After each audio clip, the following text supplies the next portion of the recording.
Hello everyone, welcome to my YouTube channel. In previous video we have discussed convolution theorem. Now in this video I am going to discuss few important questions on convolution theorem. So the first question is, use convolution theorem to find inverse Laplace transform of s square upon s square plus a square into s square plus b square. So here we have to find the inverse Laplace transform of this function using convolution theorem. So let f bar s is s upon s square plus a square and g bar s is s upon s square plus b square. Then we have f bar s into g bar s is s square upon s square plus a square into s square plus b square, which is our given function. So whenever we have to apply the convolution theorem, we divide the given function in two parts such that the product of that two parts gives the original function, and further the inverse Laplace transform of that two parts must known. So here we divide the given function in two parts. First part is f bar s, which is s upon s square plus a square, and second part is g bar s, which is s upon s square plus b square. Then the product of f bar s into g bar s gives s square upon s square plus a square into s square plus b square. Now the inverse Laplace transform of f bar s, that is the inverse Laplace transform of s upon s square plus a square, is cos at, which we denoted by ft. Inverse Laplace transform of f bar s is ft. Also, the inverse Laplace transform of g bar s, that is the inverse Laplace transform of s upon s square plus b square, is cos bt, and which we denoted by gt. The inverse Laplace transform of g bar s is gt. So the inverse Laplace transform of the two parts is known, ft and gt. Now by convolution theorem we know that the inverse Laplace transform of f bar s into g bar s is given by the definite integral 0 to t f of u into g of t minus u du. This definite integral gives the inverse Laplace transform of f bar s into g bar s. So here ft is cos at, so f of u become cos au, and gt is cos bt, so gt minus u become cos bt minus u. So using the convolution theorem we have the inverse Laplace transform of f bar s into g bar s, which gives s square upon s square plus a square into s square plus b square, equal to integral 0 to t f of u is cos au into g of t minus u become cos b into t minus u du. So this integral gives the inverse Laplace transform of this function, and this we apply the convolution theorem. Now we have to integrate this definite integral, and for that we multiply and divide this integral by 2. So after multiplication and division by 2 we get 1 by 2 divided by 2 into integral 0 to t multiplied by 2 cos au into cos bt minus u, we write bt minus bu du. Now using the formula that 2 times cos A cos B equal to cos A plus B plus cos A minus B. So using this formula, this integral can be expressed as 1 by 2 constant multiple as it is 0 to t cos A plus B. So A is AU plus B is BT minus BU. So AU plus BT minus BU, we write BT plus A minus B into U plus cos A minus B. So A is AU minus B, B is BT minus BU. We can express as cos A plus BU minus BT. So this is function T and this is function U. So we separate the function T and function U. Now we integrate this integral with respect to U. So integral of cos is sine. So after integration we get 1 by 2 as it is. Integral of cos is sine. So sine BT plus A minus BU divided by the coefficient of U.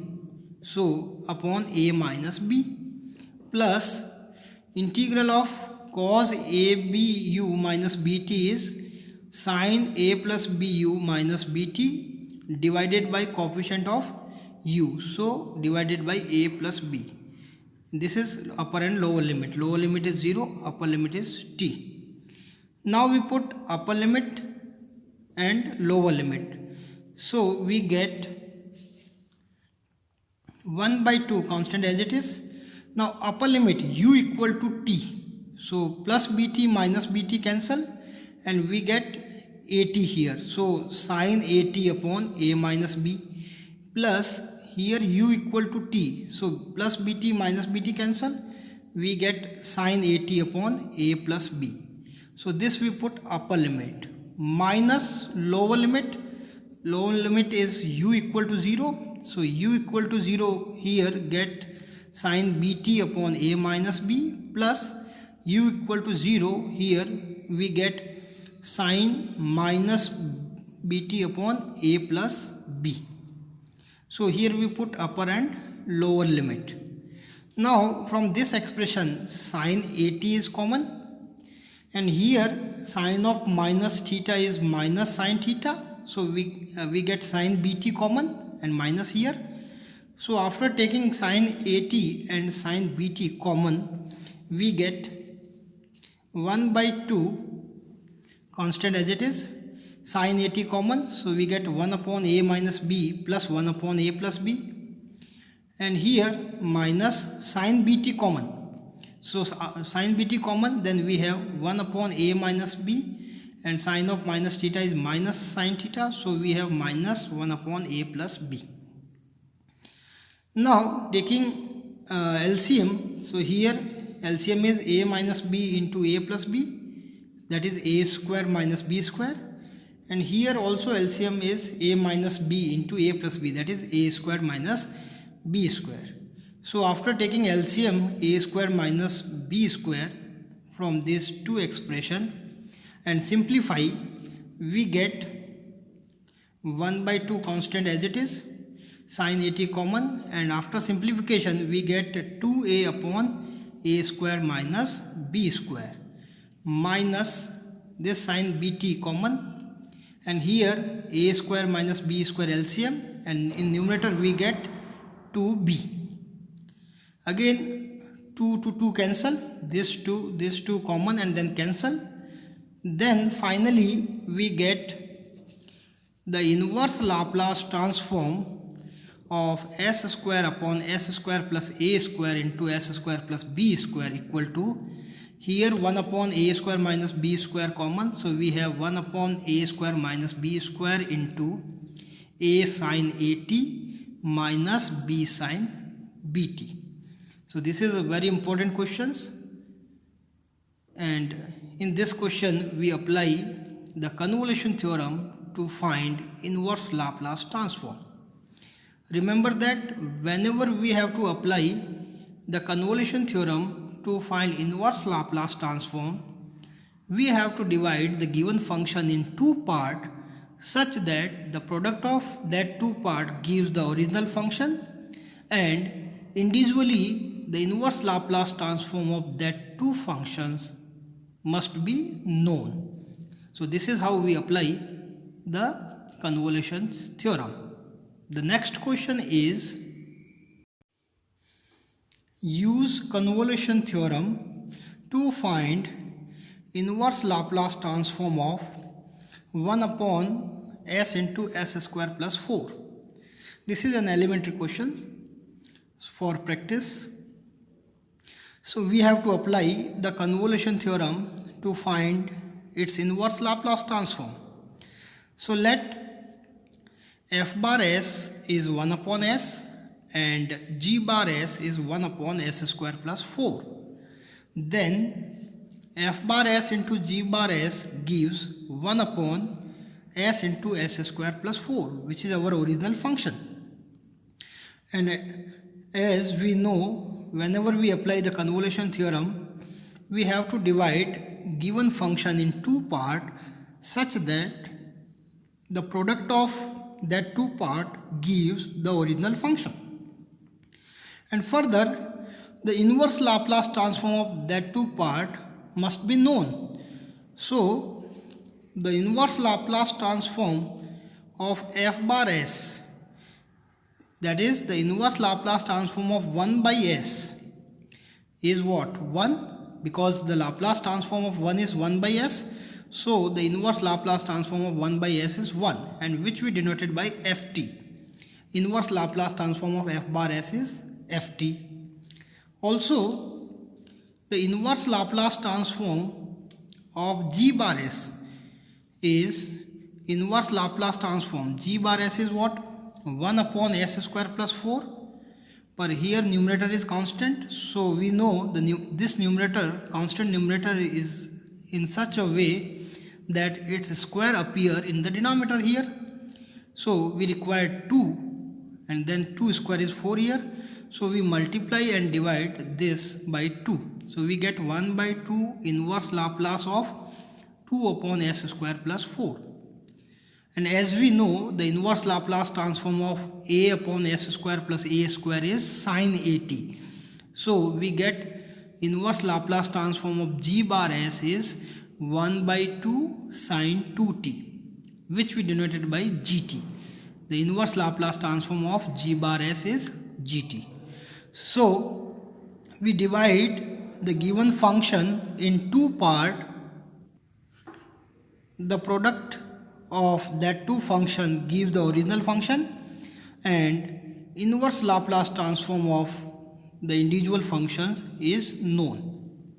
Now, by convolution theorem, we know that the inverse Laplace transform of f bar s into g bar s is the definite integral 0 to t f of u into g of t minus u du. This definite integral gives the inverse Laplace transform of f bar s into g bar s. Here f of t is 1, so f of u is 1, and gt is 1 by 2 sin 2t, so g of t minus u is 1 by 2 sin 2t minus u. So using the convolution theorem, we get the inverse Laplace transform f bar s into g bar s gives 1 upon s into s square plus 4 equal to 0 to t integral f of u is 1 into g of t minus u. G of t minus u is 1 by 2 sin 2 t minus u du. Now we integrate this sin 2t minus u with respect to u. We get 1 by 2 constant multiple as it is. Integral of sin 2t minus u is minus cos 2t minus u divided by coefficient of u. So coefficient of u is minus 2. So divided by minus 2. limit of integration is 0 to t. So here negative negative cancel and 2 into 2 become 4. Now we put upper and lower limit. We get inverse Laplace transform of 1 upon s into s square plus 4 is 1 by 4, negative negative positive. Upper limit u equal to t gives cos of 0 and cos of 0 is 1, minus lower limit u equal to 0 gives cos 2t. So finally we get the inverse Laplace transform of 1 upon s into s square plus 4 is 1 by 4 into 1 minus cos 2t using the convolution theorem. In next video, we will discuss few more important examples on convolution theorem which are frequently repeated in various university examination. So see you in next video. Thank you.